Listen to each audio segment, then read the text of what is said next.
adequado para aquele negócio.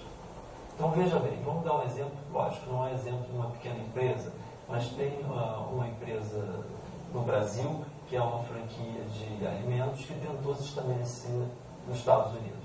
E ela preparou todo um planejamento para se estabelecer nos Estados Unidos. Porém, ela tem no nome, inclusive, uma origem árabe, que é de comida árabe. O que aconteceu com essa empresa? Quando ela estava pronta a abrir nos Estados Unidos, houve o 11 de setembro. E houve um certo preconceito do povo americano contra qualquer coisa de origem árabe. Então, eles simplesmente tiveram suspender a abertura da empresa, ou pelo menos postergar essa abertura para um momento mais adequado. Então, o empresário, muitas vezes, ele faz as coisas de forma extremamente precipitada, com empolgação. Empolgação é absolutamente fundamental para se abrir um negócio. Porém, não basta empolgação. É preciso muita cabeça fria e muita organização do planejamento. Isso que você está falando quer dizer que a emoção pode estar além da razão da pessoa, do empresário. Eu costumo recomendar para todos que me procuram, né, que procurem estabelecer objetivos com o coração, mas que persigam esses objetivos com a razão. Porque a realidade é absolutamente implacável. E ela não vê o grau de entusiasmo da pessoa, ela apenas vê o caixa no final do mês. Então, se não houver recursos, a empresa quebra. E no Brasil nós temos uma situação, na verdade, muito mais séria do que, por exemplo, uma situação em outros países. O Brasil hoje tem o que nós chamamos de a maior taxa de juros real do mundo. A taxa de juros nominal é aquela que você vai pagar no empréstimo. E a real é que você paga acima da inflação. A taxa de juros no Brasil tem uma componente real, ou seja, acima da inflação, absolutamente insuportável para o empresário. Então, quando ele não planeja adequadamente e começa a precisar de dinheiro, começa a se socorrer em bancos, a situação dele piora dramaticamente. Porque o dinheiro que ele vai pegar no banco, além de ser bastante caro, porque essa taxa de juros no Brasil é extremamente elevada, provoca um risco imenso na empresa. Por que provoca um risco? Porque ele é obrigado a pagar aqueles juros independentemente da situação que ele esteja vivendo. Então, se, por exemplo, o mercado se retrai, as dívidas com o banco permanecem e não serão, digamos, postergadas por causa da retração do mercado. Então, nesse caso, é preciso um consultor, muitas vezes, para analisar a necessidade de capital do empresário e dizer para ele, olha, você não tem capital necessário, suficiente para te dar uma proteção contra eventualidades. No capital de giro, nós costumamos mostrar que é o problema mais sério da maioria dos empresários. Costumamos mostrar que nós temos 3 posturas básicas. Uma que é a mais perigosa, que a gente chama de risco assumido. Ou seja, eu vou planejar o capital de giro absolutamente essencial para as operações que eu estou enxergando na empresa. Mas aí eu não estou prevendo as eventualidades. E as eventualidades podem quebrar uma empresa. Então, nós recomendamos sempre que, além desse capital de giro, desse risco assumido, ele tenha uma posição um pouco mais confortável, ou seja, coloque um pouco mais de dinheiro na empresa, ou seja, do seu capital próprio, dos seus recursos próprios, para que ele tenha um colchão de proteção. E o tamanho do colchão de proteção vai depender muito da atividade do negócio e vai depender muito também da situação econômica que ele está vivendo. Então, eu diria hoje que eu não recomendaria ninguém abrir um negócio sem ter pelo menos um consultor financeiro ou um consultor de negócio por trás, orientando essa pessoa. Porque depois que tudo acaba mal, é que parece aquela tal história. Parece que as pessoas muitas vezes só colocam a tranca na porta depois que a casa foi arrombada. E aí, lamentavelmente, o ladrão já levou tudo e não tem mais como recuperar. Cristóvão, as empresas não podem se endividar? Pode fazer dívida? As empresas podem, em pequena escala, devem se endividar. Existe um conceito em finanças que é o conceito do custo médio ponderado de capital, ou seja, quanto custa o capital para a empresa. E um pouco de dívida faz com que esse custo de capital se reduza, mas um pouco de dívida. E esse pouco tem que ser dimensionado por um especialista, levando em conta, por exemplo, a operação da empresa. Vou lhe dar um exemplo. O importante na empresa é o que a gente chama o risco total da empresa.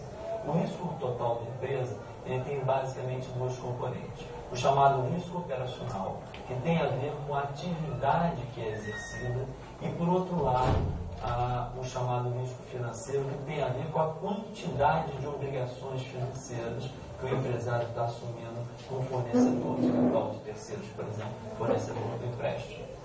Muito bem. Se eu tenho, por exemplo, uma franquia, que é uma franquia muito famosa, que é uma franquia que tem um histórico de sucesso muito grande no nosso país, eu posso abrir um negócio desse e ter um certo grau de endividamento um pouco maior.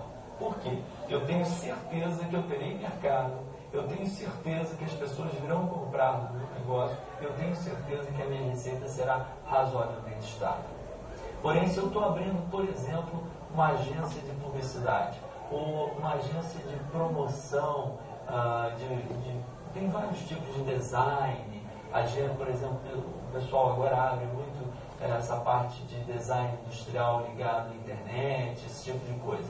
Esses negócios demoram muito a ter clientes cativos e eles são muito sujeitos a situações de eventualidades sazonais. Então, um negócio desse, a parte operacional desse negócio, já embute um risco muito elevado. Então, nesse caso, nós recomendaríamos que a pessoa não pegasse no início praticamente nenhum dinheiro em banco. Então, na verdade, o que o especialista vai analisar é o risco total da empresa. E para ele poder analisar o risco total, ele precisa saber o risco operacional, ou seja, o risco do negócio, da atividade em si. Se essa atividade é muito arriscada, então o empresário não deve tomar dinheiro emprestado, ou tomar dinheiro em quantidades absolutamente ínfimas. Agora, se essa atividade é uma atividade bastante segura, aí nós podemos recomendar que o empresário tome um volume maior de capital emprestado. E, lamentavelmente, o empresário muitas vezes não tem nem a consciência da separação entre o risco operacional, que nós chamamos o risco da atividade, o risco do negócio, e o risco financeiro. Ele embola isso tudo. Ele, na verdade, não tem nem os conceitos, às vezes, básicos de risco-retorno, de perceber que o risco pode destruir o negócio dele. Pessoal, por curiosidade, até em relação à questão das dívidas, muitas empresas, e empresas de vários segmentos, elas começam bem, às vezes sobrevivem por 5, 6 anos, de repente elas desaparecem e acabam. É por causa das dívidas? Existe uma coisa que eu costumo chamar que é a armadilha do sucesso. Inclusive tem um historiador famoso chamado John Toller, e esse historiador ele costuma dizer uma frase muito interessante se referindo a grandes conquistadores, né? A frase dele é que o vencedor geralmente só é derrotado pela própria vitória. Então, qual é um perfil muito comum que acontece? É o caso de uma empresa que começa e rapidamente tem sucesso. E no momento que ela tem sucesso rápido, ela, ao invés de reduzir as suas atividades para se preparar para um volume maior de demanda, ela começa a querer, digamos, em termos de ganância, absorver todos aqueles clientes rapidamente e comete erros primários. Eu vou lhe dar um exemplo aqui, que chegou aos meus ouvidos, inclusive por experiência, tive contato com esse empresário. Foi uma pessoa que abriu um negócio bem pequeno, que era basicamente uma lojinha de lanches num subúrbio do Rio de Janeiro. Ele abriu essa lojinha de lanches, se preparou com muito cuidado, fez um plano de negócio, pediu consultoria à nossa empresa. Nós demos a consultoria e ele preparou, inclusive, o tipo de pão que ele ia usar nos sanduíches, o tipo de queijo que ele ia usar, o tipo de decoração. Ele fez um trabalho espetacular. Quando ele fez esse trabalho espetacular, veio a consequência. Ou seja, logo após a inauguração, tinha fila na porta do estabelecimento dele. E ele me procurou dizendo, olha, estou com um problema muito sério. Tem gente demais querendo comprar no meu negócio e ele não tem capacidade para absorver essa gente toda. Ele me pediu um conselho, disse, olha, nós podemos planejar uma expansão futura, mas ela precisa ser planejada com cuidado. Por hora, a maneira de você manter a qualidade, preservar os seus clientes, né, para poder fazer uma expansão futura, seria aumentar bastante o preço. Porque aumentando o preço, nós excluiríamos parte da demanda e manteríamos uma demanda cativa, inclusive com um ganho maior para ele, porque ele estaria vendendo a um preço mais alto. E ele manteria a estrutura do negócio funcionando adequadamente.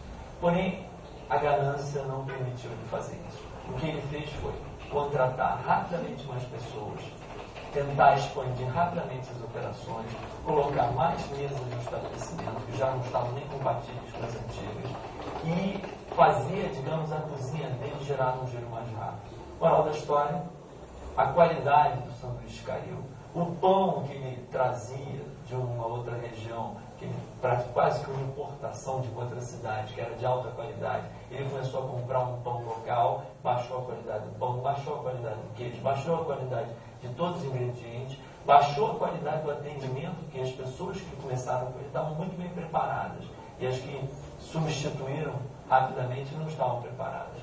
Então, com tudo isso, ele acabou perdendo a clientela. E chegou a um ponto que, coisa de um ano depois, ele estava simplesmente com o negócio dele às moscas. Então, ele nos procurou mais uma vez. Ele acabou de fazer uma coisa que nós chamamos queimar o ponto. Ele destruiu aquela região. Ele tinha um negócio bem sucedido, não gerenciou adequadamente o sucesso e acabou destruindo o negócio. Então, ele procurou e pediu um conselho. Pessoal, feche o seu negócio. Simplesmente feche. Procure uma outra região em que você não tenha queimado ainda e reabra o seu negócio da maneira que você abriu inicialmente. E aí siga um outro padrão de comportamento. Ou seja, não tente abarcar os um com as pernas, porque não funciona.